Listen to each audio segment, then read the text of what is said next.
대기업 시청자 우원개발 주주 여러분들 반갑습니다. 우원개발 관련돼서 여러분들이 알고 계셔야 되는 투자 내용들, 정보들 전달드리는 멘토 이진욱입니다. 우원개발이 어제 주가 상승이 나왔었죠.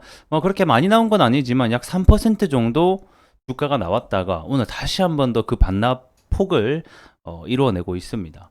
어제 지수가 마이너스 2%가량 빠진데도 불구하고 이렇게 주가가 올라올 수 있었던 이유는 당연히 어떤 이슈들이 있었겠죠. 지금 현재 나오고 있는 뉴스가 5개 광역시 전 구간을 지하화하겠다라는 출범식이 있습니다. 그래서 해당 이슈 체크해 볼 거고요. 그리고 이어서 이 올림픽대로에 대한 전 구간을 지하화한다라는 이 민주당의 정책 발표도 있었습니다. 그래서 아무래도 이 우원개발하게 되면 이 철도 지하와 관련주로 엮여 있기 때문에 해당 이런 뉴스들 계속해서 파악해 나가시는 게 아무래도 우리 우원개발 주주분들이라고 하면 도움이 되겠죠. 자, 그래서 오늘 전반적으로 뉴스 체크 해보도록 하겠고요. 이어서 주가 분석 해보는 시간도 가져보도록 하겠습니다. 자, 영상 길게 끌지 않고 핵심만 딱딱 짚어서 여러분들과 얘기 함께 나눠보도록 할게요. 이슈 함께 보도록 하겠습니다. 자, 결국에는 이 철도 관련주들은 이 철도 관련된 공약이 나와야지 주가가 상승을 할 수 있습니다. 4월 10일 총선을 겨냥한 이런 정책들이 쏟아지고 있었고 이제 거의 막바지에 다다랐는데도 불구하고 이런 민주당의 정책들이 쏟아져 나오고 있네요. 그래서 오늘 이제 어제 나온 뉴스죠. 자, 민주당이 올림픽대로를 전 구간 지하화하겠다라는 공약 소식 때문에 이 철도 관련주들이 한 차례 주가 상승이 나왔습니다. 내용을 보게 되면 결국에는 계속해서 얘기하고 있는 이 위에, 그러니까 지상 철도가 되어 있는 부분을 계속해서 이 지하화 시키겠다라는 내용입니다. 크게 달라지는 내용은 없고요. 올림픽대로의 전 구간을 지하화하니까 꽤나 긴 구간이라고 볼 수가 있겠죠. 제가 봤을 때는 이렇게 계속 지하화에 대한 이슈는 앞으로도 계속해서 나올 것 같아요. 왜냐면 일단 우리 이 서울에 지금 땅덩어리가 굉장히 좁은데 인구는 계속해서 이쪽으로 몰리고 있단 말이에요. 다들 아시는 분은 아시겠지만 이 지금 지방의 인구가 계속해서 줄어들고 있고 이 인구가 서울로 모여들고 있습니다. 서울로 모여들고 있다 보니까 교통 체증이라던가 그 다음에 집 문제들이 계속해서 발생을 하고 있다 보니까 그 좁은 땅덩어리에서도 그 위에 또 지상철도가 있다 보니까 이 부분마저 그래도 없애면서 거기에 대한 주택을 새로 올린다던가 또는 공원이라던가 이런 생활시설 기반을 마련을 하겠다라는 게 결국에는 중장기적으로 봤을 때의 어떤 정책적인 부분인 것 같습니다.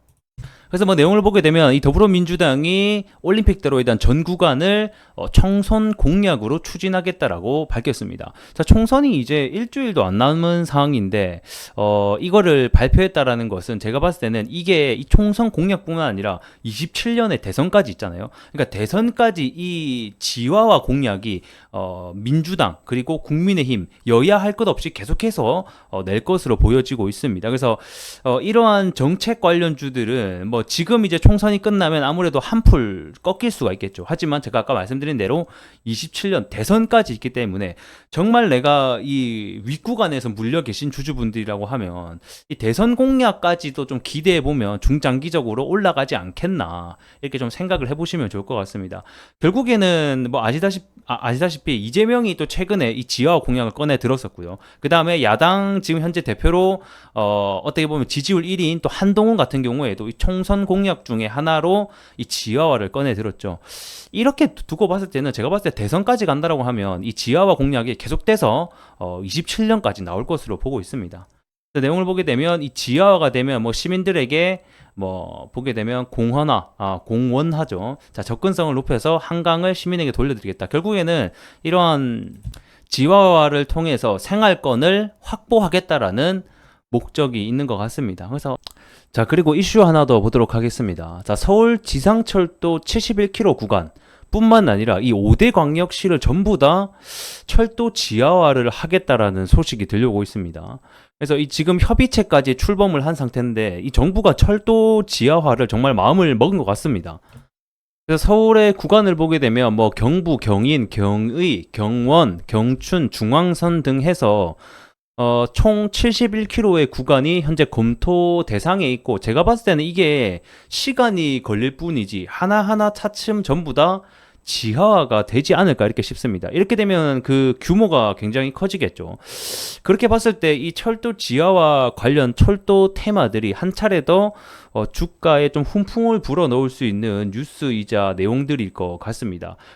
자, 그래서 내용을 보게 되면 자, 서울뿐만 아니라 지금 인천 그리고 부산, 대구, 대전 정말 5대 광역시를 다 철도 지하화를 할 계획을 가지고 있습니다. 그래서 이게 전국적으로 철도 지하화가 되는 내용이다 보니까 이게 한 번에 다 이루어지진 않고 시간을 두면서 계속 법의안도 발의하고 예산안도 하고 이럴 때마다 뉴스가 나오게 되면 또 철도 관련주들이 움직일 수 있거든요. 그래서 좀 긴 기간을 가지고 뭐 비록 좀 신선한 재료는 아니긴 해요. 계속해서 앞에서도 나왔던 재료이기도 하고 하지만 이런 이슈가 나올 때마다 주가가 반짝반짝 빛날 수 있고 변동성을 키울 수 있기 때문에 제가 봤을 때는 계속해서 가져가야 될 철도 관련주, 철도 주주분들이라고 하면 계속해서 봐야 되는 내용들이지 않을까 싶습니다. 해당 관련 내용들은 제가 앞으로도 계속해서 여러분들에게 전달해 드릴 수 있도록 하겠습니다. 차트 함께 보도록 하겠습니다. 자, 일단은 우원개발의 중장기적인 차트 관점으로 보게 되면 계속해서 고점도 낮아지고 있고 저점도 낮아지는 정형적인 하락의 특징을 보여주고 있죠. 근데 긍정적인 소식이 있다라고 하면 이러한 저점이 낮아지고 고점이 낮아지는 이 하락의 추세가 점차적으로 완화되면서 횡보해주는 기간을 현재 거치고 있다라는 겁니다. 자, 주가라는 것은 이런 식으로 하락을 했다가 이 재상승이 나오기 위해서는 V자 반등이 나오는 경우도 있어요. 이 V자 반등이 나오려면 어떤 전반적인 뭐 실적이라던가 그 다음에 시황, 그 다음에 이 회사 본래의 비즈니스에 기반한 어떤 재료들이 동반이 돼야 되는데 사실 우원개발 같은 경우에는 이러한 어떤 주가의 상승보다는 어떤 게 대부분이죠? 테마로서 주가가 올라갔다가 테마가 잠잠해지면 또 빠지고 이런 특징을 보이는 게 바로 우원개발입니다.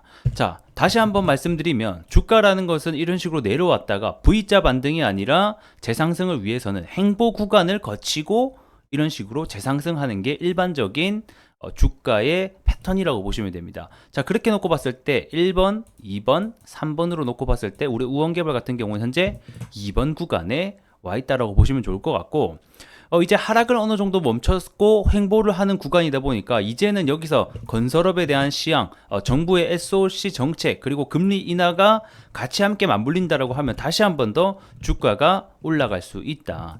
지금 현재는 뭐 바닥인지 아닌지는 조금 더 지켜봐야 되는 문제이긴 하지만 이 우원개발의 전체적인 추세를 놓고 봤을 때는 주가 자체는 그렇게 부담 있는 자리는 아닌 것 같습니다. 그래서 여기서 제가 봤을 때는 결국에는 이 건설업 쪽에서 가장 중요한 것은 금리거든요.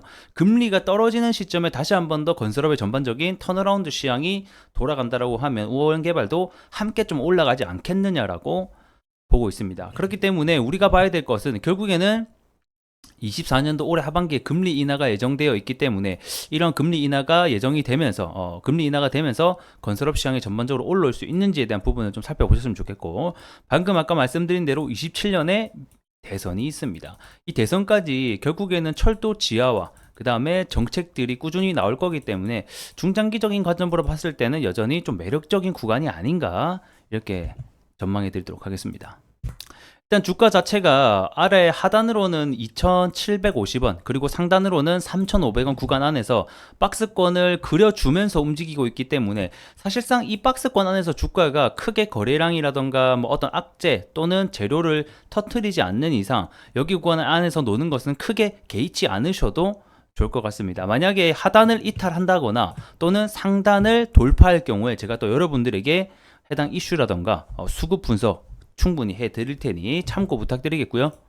자, 오늘 영상은 여기서 마감을 해보도록 하면서 저는 또 다음 시간에 뵙도록 하겠습니다. 고맙습니다.